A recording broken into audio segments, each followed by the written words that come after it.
In the previous video we formulated this model to capture our simulated data. We generated a trace. So what we're going to do in this video is actually analyze the trace.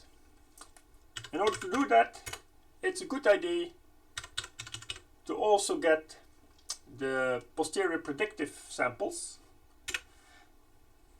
So now to refer to our model, we use again this keyword with, which in Python generates a context, but don't worry about that. So with this model, which is the same way in which we define the model here, with this model. So with this model, what I want to do is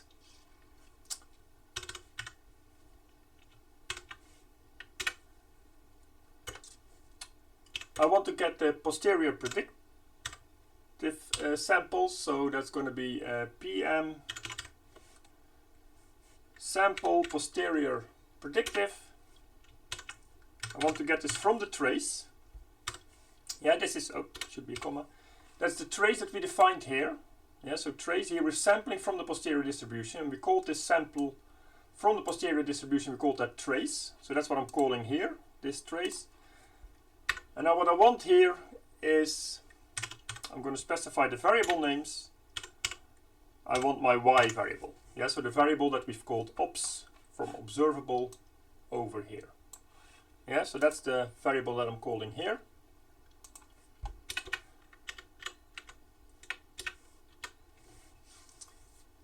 And then it's usually convenient to generate a new variable which sort of gets all these things together. Yeah, so that's from pymc3. What I want is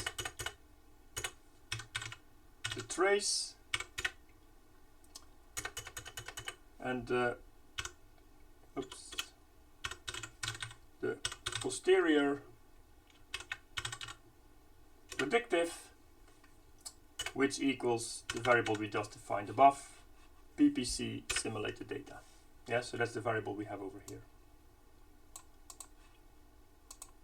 Yeah, so we can run this. So it starts to sample the posterior predictive, so these ops variables. And now we can start looking at what our model actually has done. Sometimes when you have a small model like the one we have here, it's might be nice to actually plot the model. So basically what this figure says is that the observable variable, so y in our case, is normally distributed. I have 100 observations for this variable, so that's what the 100 means. And it's built up out of the following 4 parameters. So I have a sigma, which is the standard deviation of my predictions, which we decided was a half normal distribution. So the prior was half normal because it has to be positive, so I can't make it a normal distribution. I have a constant, which is normally distributed. I have slope 1 and slope 2, which are also normally distributed. Yeah, so sometimes when you have a small model, it's nice to summarize your model with a figure like this. If you have a big model, this figure becomes rather unwieldy and therefore not so interesting to look at anymore because it's more confusing than anything else. Then the first thing that we do when we've estimated the model and we've gathered all the data is again with model simulated data. So we use again this with statement. And we're going to plot the trace of the model. So plot trace of our variable trace. So this will take a couple of seconds to do. And here now basically you see our posterior distribution for the model that we estimated. So I have a constant here, slope 1, slope 2 and sigma. And these distributions you can compare to the ones that we use to generate our model. Yeah, so when we generate our model with this function generating data, the constant was actually set at 3. And you can see that my posterior distribution of the constant is actually centered close to 3. It's actually a bit bigger. So we're slightly overestimating our constant. And you can see here that I have 4 change. You can see 4 different curves here. But they're all sort of, giving the same information. I'll come back to that in a second. For slope 1, when we generated our data, we chose a variable 1, and indeed our posterior distribution is sort of centered around 1, slightly less than that. For slope 2 we used -1, and indeed our posterior distribution is close to -1, with some variance around it. And the sigma that we used to generate our data, so that was basically our noise variable, had indeed a standard deviation of 1. Yeah, so we correctly estimate that our sigma is close to 1. Yeah, so from this figure we can actually see, when we compare it to the data that we simulate ourselves, that our model is not far off. But of course in the real world I do actually not know what these parameters are. Yeah, so I cannot use this simple test of comparing it to how I generated the data to see whether the model did well. In order to do that, we actually have to look at the figures on the right. And there are three things you should pay attention to when you see these trace plots.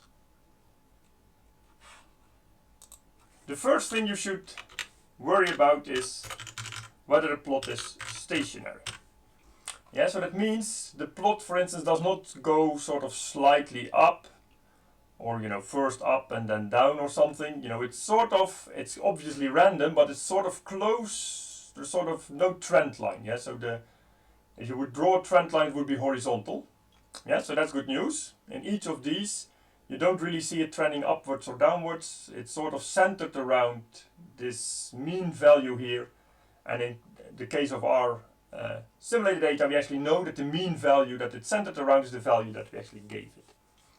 So that's the first aspect you should be looking for, that whether the process is stationary. The second thing you should be looking for is the fact that what we want is this, what's called condensed zigzagging.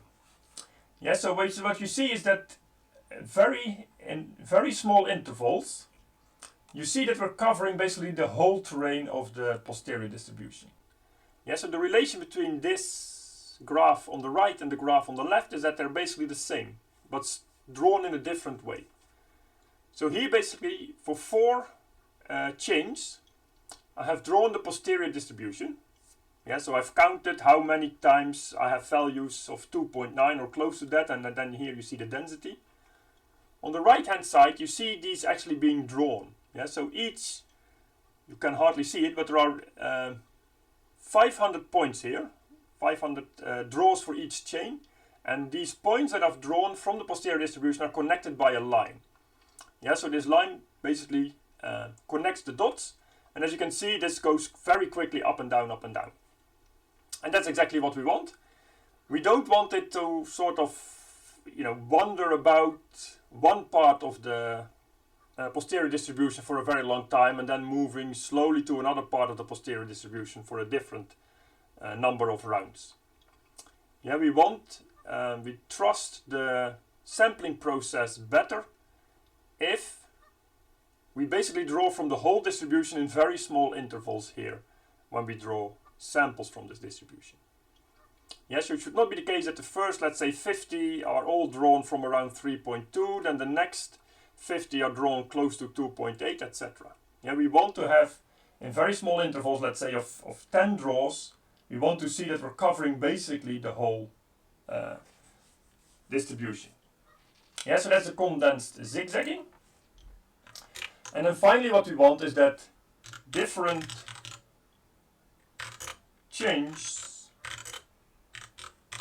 cover the same region. Yeah, so there are a number of ways in which you can see that. So first of all, in the picture on the right, it's very hard to actually see the different chains. If you look carefully, you see that some of these things are dashed lines corresponding to the dashed line that we have over here. Some are solid corresponding to the solid line that we have over here, etc. So here you don't want to be able to see the different lines basically. Yeah, they should all be on top of each other, and the fact that the different chains cover the same region corresponds to the fact that these density curves are basically all very close to each other. Yeah, so it's not the case that I have one chain which covers this part of the posterior distribution and a different chain which covers that part of the posterior distribution. Yeah, these chains should be covering the whole distribution for each chain, which means that when I aggregate them, when I look at the distribution that's been generated, these curves should be very close. Yeah, so if these three conditions are satisfied, then we're actually reasonably optimistic that the algorithm that we use to draw samples from our posterior has actually worked. Yeah, so in this case we've used the NUTS MCMC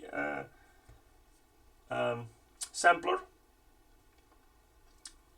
MCMC stands for Markov Chain Monte Carlo. Yeah, so don't worry about the details too much in this case, but that's the algorithm that we use to generate our samples from the posterior distribution.